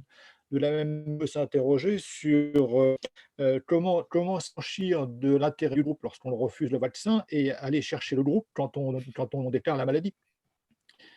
Euh, Comment on peut le gérer individuellement. Et puis un autre élément que je voulais aussi amener dans le débat, c'est que cette pandémie, elle a un coût pour notre société. Les derniers chiffres, les dernières évaluations montrent que le coût va dépasser 17 milliards d'euros pour la société française. Donc, si on ajoute les masques, les tests et puis donc les indemnisations qui ont été mises en place hors Ségur de la santé. Et cette dépense supplémentaire, elle va peut-être continuer à augmenter puisque le nombre de tests va être forcément en augmentation si la vaccination ne s'étend pas. Et on aura forcément un impact sur les finances publiques, donc sur les finances individuelles, parce que bien évidemment, la sécurité de l'État en matière de finances, c'est la sécurité individuelle des citoyens. Donc, on va aussi avoir ce point-là qui va vite arriver dans les échanges. Et puis, sur le pass sanitaire, effectivement, j'ai entendu dernièrement qu'une banque américaine avait donc décidé de ne plus autoriser ni clients ni salariés à entrer dans ces établissements s'ils n'étaient pas vaccinés. Donc, jusqu'où va aller cette obligation? Les remarques de Guillaume sont tout à fait pertinentes et légitimes, bon, ça, j'en doutais pas. Mais je voulais juste rebondir sur ce que vous disiez, Jacques, sur la question de je fais en gros ce que je veux, et c'est normal, c'est mon libre arbitre, mais j'en appelle au collectif Oui. quand finalement le mal survient. Alors encore une fois, pour être très clair, je ne souhaite pas que la société française change de valeur, mais ce que je souhaiterais, c'est que les Français prennent conscience d'un haut niveau de liberté qu'ils ont dans ce domaine-là, au niveau de la santé. Parce que là aussi, moi qui travaille beaucoup avec mes étudiants sur des situations internationales, il y a quand même des pays où il faut rappeler, anglo-saxons en particulier, où si vous ne faites pas vacciner contre l'hépatite B, et si vous développez votre cirrhose et votre cancer lié à l'hépatite B, votre prise en charge ne sera pas effective par le système de solidarité. D'abord parce qu'il n'y a pas de système de solidarité comme il y en a en France, et deuxièmement parce qu'il est privé et qu'il est purement assurantiel. Ce qui me permet au passage de rappeler la différence entre ce qui est une mutuelle et une assurance. Parce que moi, je peux le faire, vous ne pouvez pas le faire. Mais c'est important que les gens sachent aussi quels sont ces rapports symboliques. C'est-à-dire qu'en France, on vous laisse votre liberté de fumer, de ne pas vous faire vacciner, de prendre l'alcool. Et on a la chance, mais l'extrême chance, que quand le malaise survient, eh bien, finalement, vous êtes pris en charge. Alors, moi, je défends ça comme une valeur, mais je pense qu'il faut que les Français en aient conscience. Parce que si les Français n'en ont plus conscience, ça veut dire que c'est de l'irresponsabilité. Et ça, c'est un peu un sujet, c'est-à-dire qu'on n'arbitre plus en fonction de cette balance de l'intérêt général, on n'arbitre plus que de manière égoïste finalement. Hein, donc ça, c'est un point important. Et puisque le thème de Bernard était quand même sur santé publique, en France, c'est vrai dans beaucoup de domaines. Si vous ne faites pas dépister de votre cancer du sein, votre cancer du côlon, alors qu'il y a des dépistages organisés, eh bien, vous êtes quand même pris en charge. Donc, oui, il y a des entraves à la liberté dans la santé publique. Guillaume a raison. La santé publique a toujours été paternaliste, mais moi, je trouve qu'on est dans une période où la santé publique, par rapport au passé, est beaucoup plus respectueuse des libertés et du consentement des personnes que ça n'a pu l'être. C'est-à-dire que depuis les années 99-2000, la loi Kouchner, la loi du 4 mars 2002, la France a plutôt fait le pas de l'autonomisme en santé publique plutôt que de la contrainte en santé publique. Et quand on regarde ce qu'étaient les politiques hygiénistes du 19e siècle, je peux vous dire que ça a grandement changé. Voilà. Donc, encore une fois, c'est juste pour donner ce regard-là, qu'on est un drôle de peuple. On se plaint, on dit on nous entrave nos libertés, mais qu'à côté de ça, on a de formidables libertés quoi, par rapport à d'autres pays du monde. Tout à fait. Sachons garder ce que l'on a. Bernard ? Oui, simplement parce que, bon, vu d'Helvétie, le système français est très, très solidaire, effectivement. Cela dit, je pense que dans la plupart des pays européens, si tu ne te fais pas dépister, tu es quand même soigné. Il n'y a pas cette idée de responsabilité. En Europe, je suis d'accord. Et je pense que c'est quand même une bonne chose. Mais par exemple, il y a eu la discussion en Suisse concernant, par exemple, les cafés ou les lieux pris, tout ce qui est géré par le droit privé notamment. Le propriétaire est souverain d'accepter ou de refuser qui il veut dans son établissement. Évidemment, ils vont pas dans les cafés et les restaurants, ils ne vont pas refuser les chalands, hein, puisqu'ils ont plutôt besoin d'avoir des clients, mais c'est une question qui effectivement s'est posée. En fonction du régime juridique, un propriétaire d'établissement peut ou pas interdire l'entrée à quelqu'un qui ne satisfait pas à telle ou telle condition. Et c'est là que je faisais lien tout à l'heure, mais après on ne va pas relancer un débat, on fera une autre conférence là-dessus sur quand même le risque de discrimination et de comportement qui pose quand même de liberté collective. Alors l'idée, c'est que la discrimination n'a un sens que dans le domaine public. Dès qu'on est dans le domaine privé, c'est un autre registre. Mais voilà, mais l'entrée d'une boîte de nuit est entre les deux.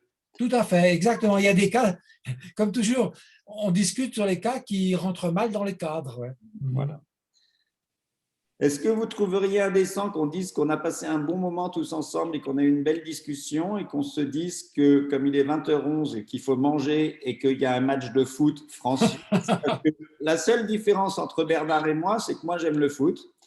Autrement, on a plein de points communs. Donc, moi, je suis un vague, tu sais, gars qui aime bien les jeux du cirque, voilà, par moment, pour me détendre. Ça me détend. Donc… Rassure-toi, j'ai rien contre les jeux du cirque. Les jeux du cirque. Non, je connais que j'ai des faiblesses. J'ai des faiblesses par moment. Non, mais c'est pour vraiment te remercier du haut de tes montagnes de nous avoir éclairés ce soir. Je pense que Jacques, on vous laisse un petit mot de conclusion pour remercier tous ceux qui étaient en ligne aussi. Oui, tout à fait. Merci à toutes et tous pour votre participation, pour vos questionnements. Puis merci à nos interlocuteurs, Bernard, Grégoire, Guillaume. Merci à vous. Et puis, c'était une conférence qui suit d'autres conférences. Et je peux déjà vous annoncer que nous allons en organiser une autre fin septembre avec une thématique qui fait partie des débats de notre société actuellement, puisque ce sera un débat sur la fin de vie et sur la légalisation de l'euthanasie ou non. Effectivement, en Suisse, il y a peut-être un petit peu d'avance sur la France. D'autres pays européens aussi, le débat est posé et il va certainement nous inciter à de nouveaux échanges très, très fructueux. Et enfin, je le souhaite. Et je vous remercie tous pour cette soirée très agréable.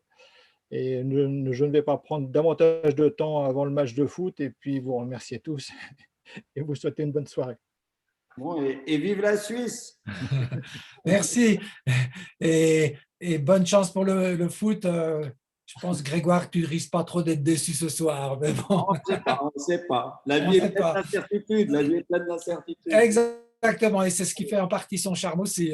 Bon, bonne soirée à tout le monde et merci aussi à Caroline et Stéphanie pour l'intendance, l'organisation de ces événements. Et merci pour l'invitation. Merci à tout le monde. Au revoir. Au revoir.